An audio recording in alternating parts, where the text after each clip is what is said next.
Hello friends, मैं Manish sir आपके अपने YouTube channel M with Manish sir पर आज बात करेंगे कक्षा 7वीं का पाठ क्रमांक 4 देहात और शहर के बारे में, जिसकी रचना की है अभिषेक पांडे जी ने, जो स्वयं एक अच्छे लेखक हैं और उन्होंने इस पाठ के माध्यम से देहात और शहर में जो प्रगति हो रही है या जो बदलाव हो रहे हैं उसके बारे में बात किया है। सबसे पहले शब्दार्थ देख लेते हैं।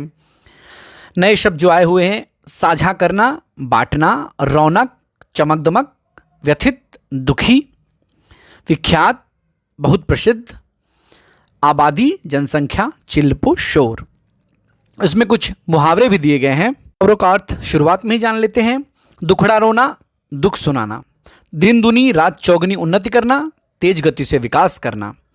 चार चांद लगाना, शोभा बढ़ाना। और कहावत भी दिया गया है: चिराग तले अंधेरा, योग्य व्यक्ति के आसपास ही अयोग्यता। तो दुखड़ा रोना, दुख सुनाना, इसका सेंटेंस अगर वाक्य बनाएंगे तो वह क्या बनेगा कि हमें किसी के सामने अपना दुखड़ा नहीं रोना चाहिए। दिन दुनी रात चौगनी उन्नति करना, आजकल शहर दिन दुनी रात चौगनी उन्नति कर रहा है। और चार चांद लगाना, शोभा बढ़ाना, आपके आने से हमारे कार्यक्रम में चार चांद लग गए। इस तरह का वाक्य आप बना सकते हो। अब पाठ शुरू करने से पहले कुछ और शब्द देख लेते हैं। नित्य जो शब्द है उसका अर्थ है नित्य या रोज। नवीन का अर्थ है नया। ग्रामजन गांव के लोग। आधुनिक नए जमाने का। औजार हथियार। जागरूक जागृत या सजग होना। उन्नति विकास करना, आगे बढ़ना। उदासीन अलग। सुसज्ज सारी सुविधाओं से भरपूर, पर्याप्त, काफ़ी। पाठ की शुरुआत करते हैं। ये पत्र लिख रहा है गांव या देहात अपने मित्र शहर को। नमस्कार। दिनांक भी देखो लिखा हुआ है। कल तुमसे बात हुई, मेरे सुख दुख के संबंध में पूछा। धन्यवाद। बहुत सारी बातें मन में है, सब कुछ दूरध्वनि अर्थात टेलीफोन पर कहना मुश्किल है। सोचा पत्र ही लिखूं। अब मैं अपना दुखड़ा क्या रोऊं। चलिए इस बार कुछ अच्छी बातें भी तुमसे साझा करता हूँ। इस पत्र के माध्यम से गांव शहर को बताता है कि कल ही तुमसे बात हुई थी, सुख दुख के बारे में पूछा था, उसके लिए बहुत बहुत धन्यवाद। लेकिन सारी बातें दूरध्वनि अर्थात टेलीफोन पर तो हो नहीं सकती, इसीलिए मेरा मन किया कि मैं तुमको पत्र लिखूं। और हर बार अपना दुखड़ा मैं क्या रोऊं, हर बार अपना दुख क्या सुनाऊं। इस बार कुछ अच्छी बातें करना चाहता हूँ और तुमसे साझा करता हूँ, तुम्हें कुछ बताता हूँ। डिजिटल क्रांति का थोड़ा असर हमारे गांव में भी दिखाई पड़ने लगा है। जो आजकल आधुनिक क्रांति जो चल रही है, डिजिटल मोबाइल का जो इस्तेमाल किया जा रहा है, उसकी झलक अब गांव में भी दिखाई देने लगी है। मोबाइल के माध्यम से नित्य नवीन सूचनाएं हम तक पहुंचने लगी हैं। स्वच्छ ग्राम स्वस्थ ग्राम परियोजना घर घर तक पहुंच गई है।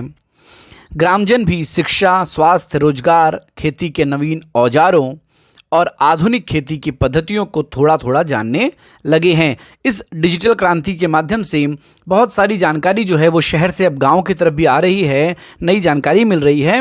और इससे स्वच्छ ग्राम स्वस्थ ग्राम परियोजना जो है वो अब घर घर तक भी पहुंच गई है। गांव के लोग अब शिक्षा, स्वास्थ्य और रोजगार के बारे में भी बहुत कुछ जानने लगे हैं।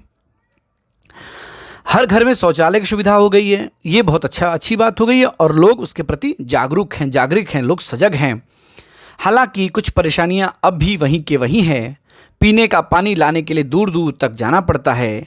मेरे यहाँ विद्यालय तो हैं पर उनमें आवश्यक सुविधाएं नहीं है, ज़रूरी सुविधाएं विद्यालय में नहीं है, गाँव कह रहा है। महाविद्यालय तो हमारे गाँव से बहुत दूर है। तुम्हारे बारे में सोचता हूँ तो लगता है कि तुम्हारे पास अत्याधुनिक मतलब अति प्लस आधुनिक, बहुत अधिक नई चीज़ें और अच्छी सुविधाएं, विकसित तकनीक है। तुम्हारी दिन दुनी रात चौगनी उन्नति हो रही है, तुम्हारा बहुत तेज़ी से विकास हो रहा है। यह कौन कहता है? गांव कहता है या देहात कहता है, शहर को कहता है। अब आगे का देख लेते हैं। अगले परिच्छेद को पढ़ते हैं। तुम कितने सुखी हो। यातायात के आधुनिक साधन, पक्की चौड़ी सड़कें, बड़े बड़े शॉपिंग मॉल, 24 घंटे बिजली की सुविधा तुम्हारी शान में चार चांद लगा रहे हैं, तुम्हारी शोभा बढ़ा रहे हैं। कभी कभी मन बहुत उदास हो जाता है। एक ज़माना था जब मेरे यहाँ बहुत खुशहाली थी, चारों तरफ हरियाली थी, पर अब पहले जैसी रौनक चमक दमक नहीं रही। मैं असुविधा, बेरोजगारी, आपसी झगड़े, गुटबाजी, अशांति जैसी समस्याओं से घिरता जा रहा हूँ। यहाँ के कुछ अशिक्षित और अल्पशिक्षित, अशिक्षित मतलब बिल्कुल भी न पढ़े हुए और अल्पशिक्षित मतलब थोड़ा बहुत पढ़े हुए लोग परिवार कल्याण के प्रति आज भी उदासीन हैं। जनसंख्या भी बढ़ रही है, उनके लिए यहाँ काम धंधा नहीं है। लोग बढ़ रहे हैं लेकिन गांव में अब काम धंधा भी नहीं है। रोजगार की तलाश में लोग शहर जा रहे हैं, यहाँ काम के लिए मजदूर नहीं मिल रहे हैं। शहरी चमक दमक और आधुनिक सुविधाओं की ओर आकर्षित होकर लोग मुझे अकेला छोड़कर तुम्हारी ओर दौड़ रहे हैं। यहाँ स्वास्थ्य सुविधाएं भी नहीं हैं, बीमारियां हैं पर पर्याप्त मात्रा में सुसज्ज और अच्छे अस्पताल नहीं हैं। लोगों को ठीक समय पर दवा नहीं मिल पाती। मेरा परिवार टूट सा रहा है, बताइए मैं क्या करूं? तुम्हारा मित्र देहात। देहात अपनी समस्याओं को गिनाता है और ये बताता है कि गांव में किस तरह चीज़ों का अभाव है। बीमारियां बहुत सारी हैं लेकिन अस्पताल नहीं है, और अस्पताल हैं भी तो वहाँ पर ज़रूरी सामग्री, ज़रूरी सामान, ज़रूरी सामग्री, डॉक्टर की उपलब्धता बहुत ही कम है। अब हम देखते हैं कि शहर, पहले एक चित्र देखते हैं जिसमें शहर के बारे में देखते हैं। देखिए बड़ी बड़ी इमारतें दिखाई दे रही हैं, गाड़ी मोटर दिखाई दे रही हैं, ट्रेन दिखाई दे रहा है और भी बहुत कुछ चीज़ें दिखाई दे रही हैं आपको शहर के इस चित्र में। ध्यान से देखिए आप लोग, तो भीड़ भी दिखाई दे रही है, काफ़ी भीड़ भी है शहर में। अब आगे का जो शहर पत्र लिखता है गांव को, देहात को, उसका शब्दार्थ पहले देखते हैं। सृष्टि, संसार, व्यथित, दुखी, सहकारिता, शांत, लघु उद्योग, छोटे परिवार, सहज, आसान, दुर्लभ, मुश्किल, कठिन, सर्वांगीण, सभी प्रकार का, सभी अंगों का में व्याप्त जो विकास है वो, उचित, योग्य, व्यथा अर्थात पीड़ा, कष्ट, दुख। अब पैसेज देखते हैं। प्रिय मित्र देहात, नमस्कार। आज स्वतंत्रता दिवस है, इस उपलक्ष्य में हार्दिक बधाई। पत्र मिला, तुम्हारी प्रगति विकास के बारे में जानकर खुशी हुई। मित्र, परिवर्तन सृष्टि का नियम है, यह संसार का नियम है। भला तुम्हारी स्थिति क्यों न बदलती? धीरे धीरे और भी विकास होगा। धीरे धीरे रे मना, धीरे सब कुछ होए। माला सींचे 100 घड़ा, ऋतु आए फल होए। इसमें कविता के माध्यम से जो शहर है वो बताता है कि धीरे धीरे हे मनुष्य सारा काम होता है। जब माली 100 घड़ा पानी सींचता है पेड़ को, जब वो उसका ऋतु आता है फल आने का, तो उसमें फल जरूर होता है। माना कि कुछ परेशानियां हैं, वहाँ के परिवार तेजी से मेरे यहाँ आ रहे हैं, परंतु यहाँ आकर भी सब कहाँ सुखी हैं। चिराग तले अंधेरा है, योग्यता के पास ही अयोग्यता भटक रही है। जिन बस्तियों में, जिन हालातों में वे रहते हैं, तुम सुनोगे तो और बेचैन और व्यथित हो जाओगे। मेरे यहाँ की दिन ब दिन बढ़ती भीड़ से मैं परेशान हो उठा हूँ। जिस चमक दमक की बात तुम कर रहे हो वह सबको कहाँ उपलब्ध है। तुम्हारे यहाँ से जो यहाँ आते हैं कई बार बाद में पछताते भी हैं। मैं चाहता हूँ कि तुम अपने लोगों को समय रहते अपना महत्व समझाओ। छोटा परिवार सुखी परिवार, बहुत ही महत्वपूर्ण है कि बात अब उनकी समझ में आ जानी चाहिए। तुम उन्हें बुराइयों से दूर रखकर विभिन्न अनेक व्यावसायिक कौशलों, कंप्यूटर संबंधी जानकारी विकसित करने की तरफ ध्यान दो। खेल तो ग्रामीण जीवन की आत्मा है। खेल क्या है? ग्रामीण जीवन की आत्मा है। दौड़ना, तैरना, पेड़ों पर चढ़ना उतरना तो वहाँ के बच्चों की रग रग में रचा बसा है। आज कितने विख्यात खिलाड़ी गांव से ही आगे बढ़े हैं, उनको प्रोत्साहित करना तुम्हारी नैतिक जिम्मेदारी है। खेल संबंधी मार्गदर्शन देकर हमारा देश अंतर्राष्ट्रीय स्तर पर प्रगति कर सकता है। अपने गांव को एक परिवार समझकर उसे विकसित करने का प्रयत्न करना चाहिए। इस परिच्छेद के माध्यम से लेखक ये बताते हैं कि गांव में भी बहुत कुछ है। ये जो शहर है वो खुद बताता है कि गांव में बहुत कुछ है। जो लोग गांव से भागकर शहर की तरफ आए हैं उन्हें सब कुछ नहीं मिला, वो यहाँ भी बहुत दुखी हैं और पछता रहे हैं।